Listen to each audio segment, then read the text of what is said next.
Bismillahirrahmanirrahim. Assalamualaikum warahmatullahi wabarakatuh. Selamat pagi dan salam sejahtera untuk kita semua.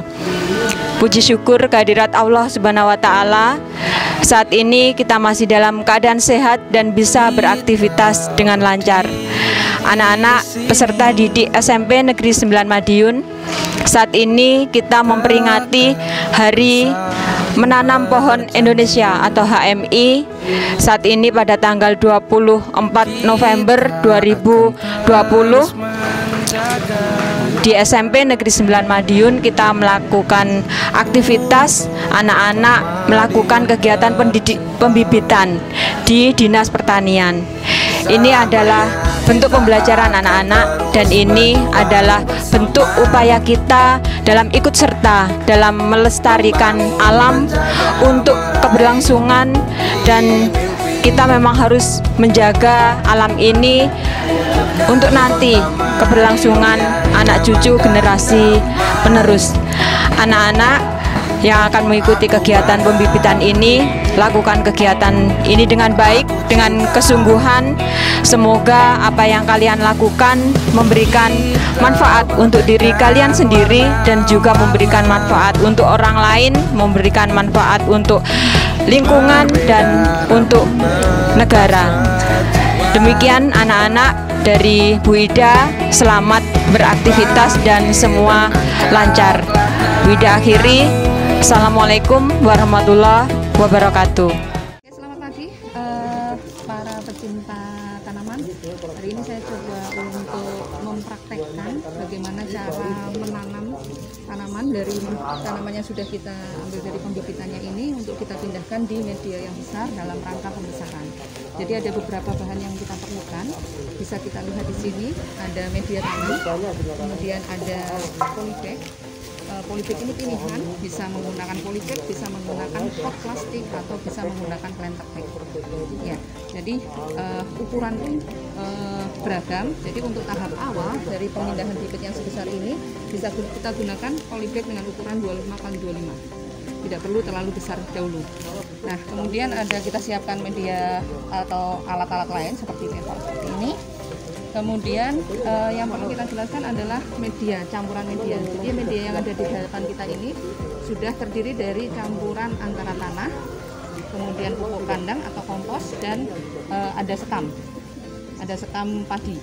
Nah, sekam padi ini sudah sekam padi olahan ya, jadi sudah diminimalisir dari adanya bibit penyakit.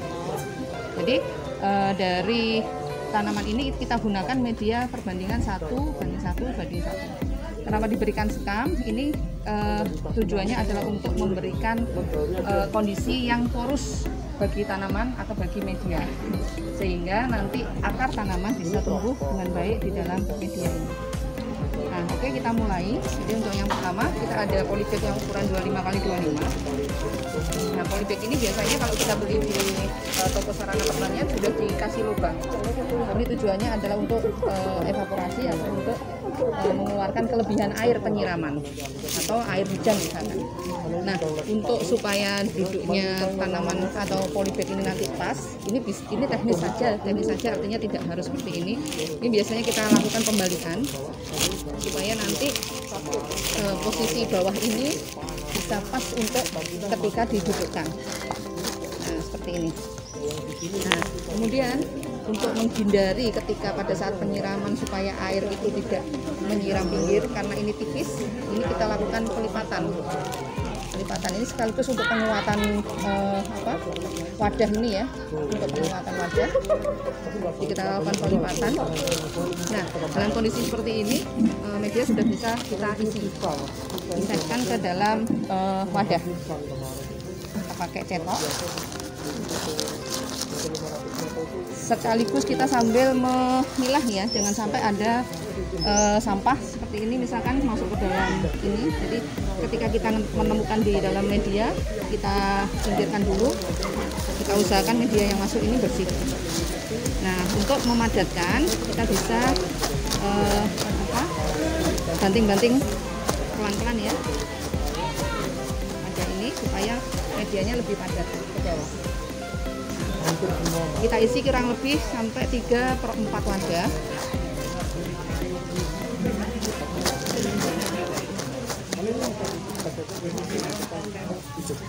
Nah, ini kebetulan kita menemukan cacing. Jadi kalau ada cacing seperti ini jangan dibuang. Justru ini menunjukkan bahwa media yang kita persiapkan ini adalah media yang bagus. Karena cacing sudah mau tumbuh di situ. Dan media yang dimana cacing banyak, ini biasanya media yang organik. Jadi tidak ada pengaruh bahan kimia yang mematikan.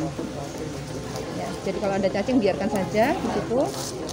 Nah, kalau sudah cukup 3/4, kita ambil tanaman yang mau kita tanam. Jadi sini saya pakai cabai. Kita pakai bibit cabai ya. Nah, kadang-kadang dari pembibitan tanahnya belum terlalu padat. Jadi kalau yang ini sudah padat. Nah, untuk yang tanah yang belum terlalu padat, kita coba untuk memadatkan di sisi ini dengan tujuan untuk menghindari tanah ini lepas pada saat plastiknya kita buka. Jadi ketika kita tanam, plastik harus kita buang. Plastiknya harus kita buang karena ini akan menjadi penghambat pertumbuhan tanaman. Ya, sudah kita padatkan seperti ini, kita buka pelan-pelan. Kita buka pelan-pelan seperti ini. Kita usahakan akar yang sudah ada di dalam tanaman ini tidak terputus.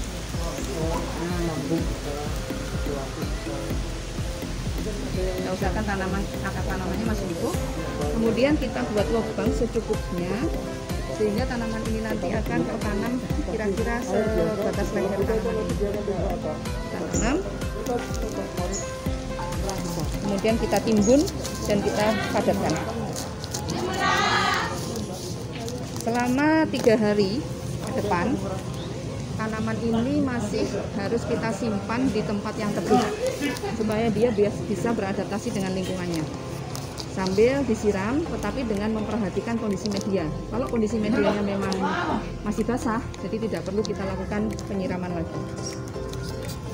Nah, setelah ini cukup kita taruh di tempat yang teduh kira-kira 3 hari sampai tanaman kira-kira siap untuk dipindahkan lagi di tempat yang panas. Cabai dan terong ini adalah tanaman yang biasa hidup di wilayah tropis, jadi dia bisa atau membutuhkan cahaya yang cukup untuk bisa tumbuh dan berbuah. Nah, untuk selanjutnya setelah ini tanaman sudah tumbuh, kita baru bisa melakukan pemupukan sekitar seminggu atau 2 minggu setelahnya. Jadi setelah dipindah, jangan buru-buru dikasih pupuk, biarkan tanaman ini beradaptasi dulu. Nah, setelah itu nanti untuk kedepannya pemupukan bisa kita lakukan dengan menggunakan pupuk majemuk seperti NPK dan banyak bisa kita dapatkan di pasaran dengan berbagai merek bisa. Kemudian yang perlu diperhatikan lagi adalah pengendalian hama penyakitnya.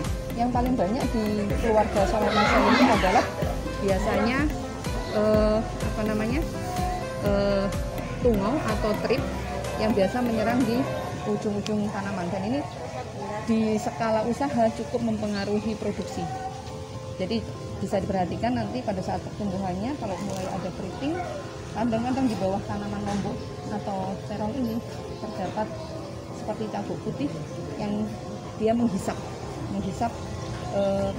cairan yang ada di daun sehingga menyebabkan daunnya keriting. Nah, itu segera dikendalikan bisa secara kimia, tapi kalau misalkan tanaman ini ditanam untuk konsumsi rumah, sebaiknya tidak dilakukan pengendalian secara kimia. Jadi kita bisa lakukan pengendalian secara organik. Untuk pengendalian seperti trip kemudian tungau bisa dilakukan dengan sisa deterjen. Jadi sisa deterjen itu bisa kita campur dengan air kemudian kita semprotkan. Tapi di Dinas Pertanian ini kita mencoba untuk mengembangkan penggunaan pengendali tanaman dengan menggunakan agen hayati. Jadi kalau untuk cabai dan terong ini ada yang namanya trichoderma. Trichoderma itu bentuknya seperti jamur. Nanti ketika disemprotkan dia akan mempengaruhi mengendalikan penyakit-penyakit terutama yang berasal dari tanah. Jadi itu sementara untuk bisa kita sampaikan untuk budidaya tanaman cabai dan terong. Mudah-mudahan bermanfaat dan bisa dicoba di rumah masing-masing. Terima kasih. Assalamualaikum warahmatullahi wabarakatuh.